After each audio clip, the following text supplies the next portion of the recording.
Hey everyone, it's Movie Lover Warren 20 here, and I'm here with a movie review. Not a very positive one, though.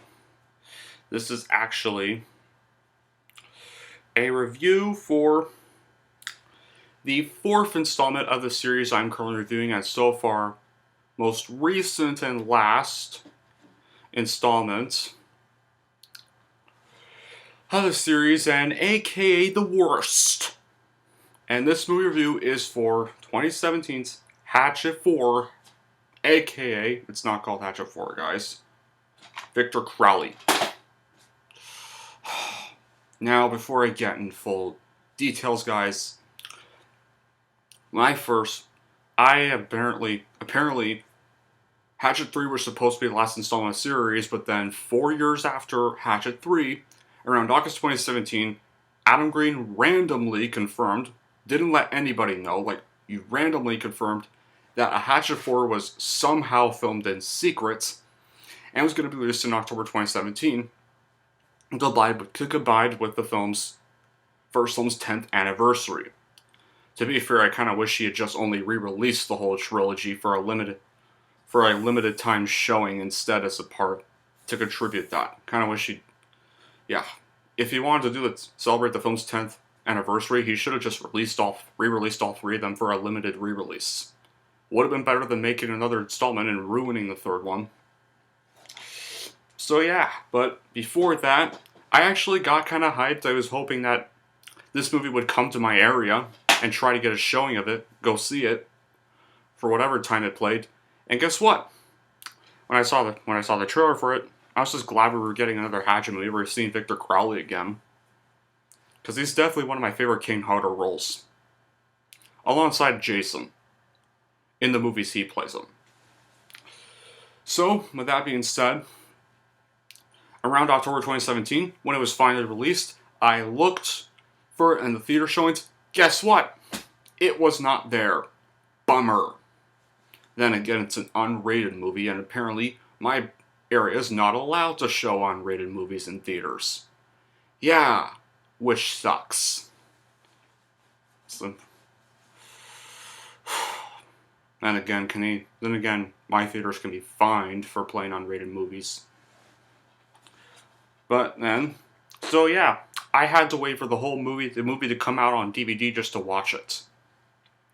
And eventually, I did finally get to watch the movie, and it was actually bullshit. Yeah, for a Hatchet movie, this sucks. Yeah, if you love the first three, do not see this. Not worth it. This movie was a waste of time. It was garbage. It just felt like a quick cash grab made for a quick buck.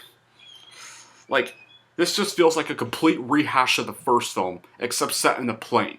The whole movie. No, really. Whole movie, you are in a plane the whole time. Literally, all you hear is just characters in the plane bickering the whole movie. That's literally most of the movie is. And when Crowley appears, it's almost literally near the end when he finally appears. Yeah. With the first three. Yeah, in the first one, at first you were on the boat when it was about to sink, but you actually got to leave. But you, as the viewer, got to leave the boat with the tourists. You actually got to go around more of the swamp. While the viewers were being chased by Crowley, you actually got to go through the whole swamp, whether it was first, second, or third film, you actually got to experience the swamp. In the third film, you even got to leave the swamp at times, and during the scenes when Mary Beth was in jail in the third one, you actually got to leave the swamp at those times. So yeah, they weren't just one location, you actually got to go all over the swamp, while Victor Crowley was pursuing everyone. And plus, even the first one, Victor Crowley, well, despite only appearing around the middle, he even had more screen time in that one. Plus, but now I'll get to the other bad qualities this movie had. I'll explain the plot of this movie. In 2007, over 40 people were brutally torn to pieces in Louisiana's Honey Island swamp. Over the past decade, set 10 years later in 2017, lone survivor Andrew, from the third movie, who's played by Perry Shun, which we all know, claims that local legend Victor Crowley, who was once again played by Kane Hodder, was responsible for the horrific massacre, have been met with great controversy. But when a twist of fate puts him back at the scene of the tragedy, Crowley is mistakenly resurrected in a very stupid way, guys. I'm going to get to that in a bit. And Andrew must face a bloody, thirsty ghost from his past. And features some more scary movie icons, like Laura Ortiz from The Hills Have Eyes remake, and Adam Green's show Holliston, Dave Sheridan from Scary Movie, and Brian Quinn, True TV's Impractical Jokers. Yeah, and the movie cover literally says this: easily the bloodiest, funniest, and best Hatchet movie to date. More like the worst. As in the worst Hatchet movie to date. Who the hell wrote that review? I'm gonna get to the other bad qualities this movie has. Firstly, the story is pretty much non-existent. Like I already said. And of course, the writing is horrible. It's stupid. Particularly with the characters. Especially Sabrina in a relationship with Andrew. Like, supposedly they're this loving couple, but there's no evidence of it there. You're not even given a reason why she treats Andrew so vehemently, literally. It's unrealistic and unbelievable. It's obvious that the relationship is there as a comedic effect, but it's more annoying than funny. Actually, now that I think about it, the comedy they put in this movie is cringeworthy and not even funny. It's just awful. There's too much comedy in this movie, to the point where it doesn't even feel like a horror film. At least the first three, despite having comedy jokes, they at least had horror elements in them. So they perfectly balanced the comedy, they balanced the horror elements, they were funny when they needed to be, and the first three also had horror elements during the serious times and knew when they meant to be serious. This movie doesn't even know if it's trying to be funny, if it's trying to be serious, doesn't even know if it's even trying to be a slasher, period.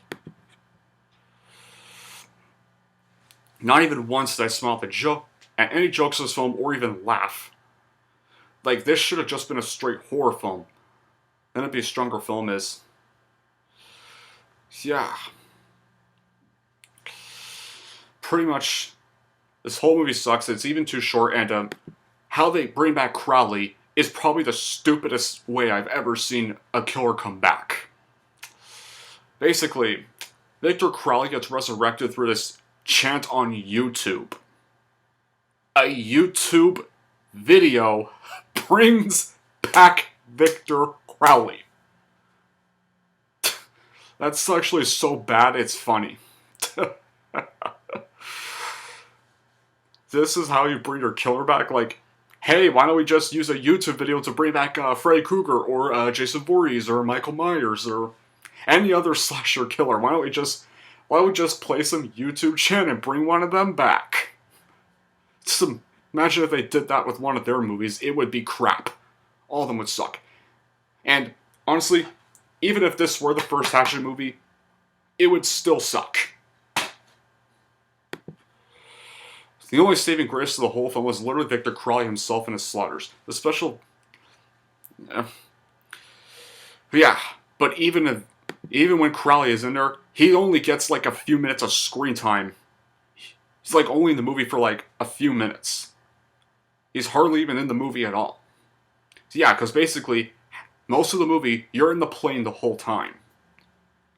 And you're just hearing all the characters argue, whine, bicker, add in a very unfunny joke to try to be funny. It never works. Oh yeah, and spoilers, guys. There is a mid-credits scene where the aftermath of the whole movie is shown on the news, and the news announces Victor Crowley returns, and someone gets up from a chair that was watching the whole news report, grabs a shotgun, and guess what? It's Mary Beth Dunstan. How is she not dead after being impaled on a tree? So yeah, spoilers, guys. In the third one at the end, she was impaled on a tree. She looked like she was about to die. And for some unexplained reason, she's still alive. If that were true, then should have just made her the protagonist in the fourth film. Like instead of just lying to make us believe that she was dead the whole time. And clearly just a forced cameo, like, probably around you. It's like, oh, how are we going to bring the fans back? Okay, let's just randomly throw Mary Beth Dunstan in there for for fan service, just to make everyone happy and make us forgive all the bad stuff of this movie, randomly. Now, as cool as that was, now they really better make a fifth one and explain how the hell she survived. If they ever do, but it is hinted they might actually make a fifth Hatchet movie, except not be set in the swamp this time, which I wouldn't mind a fifth movie being set in a different area, but please, please do not make it like this movie again. Please actually focus more on Victor Crowley if you're going to do that, and not have him just appear near the end of the movie, but that's it. I'm done reviewing Victor Crowley.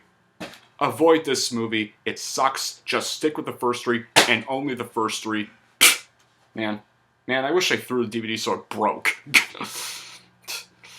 Can't believe I had to buy the DVD just to be able to watch the movie. If it had played in my area, it would have saved me several bucks from adding it to my collection. I would have actually only got to see it once. Anyway, that'll be it for my review of Victor Crowley, and here's how I'd rank it. I am going to give Victor Crowley a 4 out of 10. And that pretty much wraps up my review for Victor Crowley, and I'm just finished reviewing all the Hatchet sequels, and the whole Hatchet series as a whole. Oh yeah. I am about to review... My next reviews are going to be for, once again, bad movies. It's actually where all the movies are bad. It's a whole trilogy of movies where they all suck. Yeah, it's from Sony and Ghost House Pictures. It was one of their first films. No, it's not the Grudge series, guys. Thank God it's not the Grudge series, but it's worse than the Grudge series. It's for a series that begun with 2005's Boogeyman. Oh, God. I hate that freaking movie so much. It even has 2 direct-to-DVD sequels, and they both suck. But one of them is just tolerable, that's what, it's still crap. So stay tuned for those. Anyway, that'll be it for this video, guys. Thank y'all for watching, and if you like this and want to see more, and don't forget to like and subscribe to Movie Lover 120.